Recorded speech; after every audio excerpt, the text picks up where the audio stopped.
এই everyone, welcome back to my channel Rimita's lifestyle. এই ঝড়ে সবাই কেমন আছো? এই দেখো, আজকে আমি সকালবেলা উঠেই একদম জানলার ধারে ঘুম চুকে বসে বসে ঝড়টা দেখছিলাম আর কি। মানে ঝড়টা তখন অনেকটাই থেমে গেছে আমার ঘুম ভাঙতে ভাঙতে। আর এইখানে দেখো আমাদের দুই ডগা বসে আছে আমার দিকে তাকিয়ে তাকিয়ে। আর এইটা হচ্ছে যে কালকে রাত্রে যখন ঝড় হচ্ছে আমি একটু দেখছিলাম, ভাবলাম একটু ভিডিও করে রাখি। কালকে কারা কারা ঝড় দেখেছো আমাকে কমেন্ট করো। আর এই দেখো, এটা ঝড়ের আগের দিন, মানে ঝড় অল্প শুরু হয়েছে তখনই আমাদের হচ্ছে যে জামরুল গাছটা পড়ে ভেঙে গিয়েছে। সে আর কি, এই দেখো হাত দিয়ে ছুরি নিয়ে আমি চলে যাচ্ছি কলা পাতা কাটতে।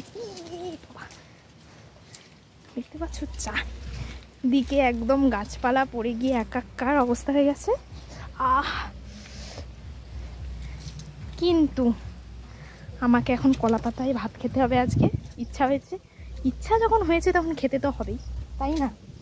ইচ্ছের মান রাখতে হয় আমার মনে হয় যেটা। আর এই যে দেখো এখানে কাছের কলা বাগানটা আর কি, এই যে গাছ ফাট পড়ে গেছে সব, একদম একাকার অবস্থা। এখান থেকে যদি কয়েকটা পাতা পাই বিচ্ছি কেটে নেব। হ্যাঁ, এই একটা ভালো কলা পাতা আছে।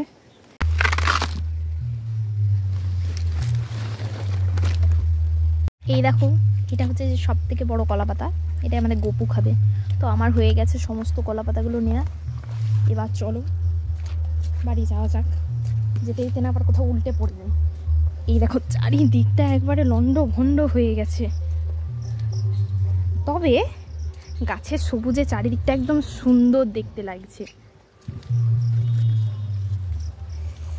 যাওয়ার পথে মনে একটা কাঁটা ফুটে গেছে, পায়ে গিয়ে পার করতে হবে। দেখো কি সুন্দর লাগছে ঝিলটাও একদম। এখান থেকে মানুষের বসলে আর যেতেই ইচ্ছা হবে না। তো আজকের মতো এতটাই, দেখা হচ্ছে নেক্সট ব্লগে। আর ভিডিওটা যদি ভালো লাগে অবশ্যই একটা লাইক করে দিও। আর কাদের কি কি ক্ষতি হয়েছে বাগানে আমাকে কিন্তু কমেন্ট করে জানিও। তো দেখা হচ্ছে নেক্সট ব্লগে। জয় গোপাল।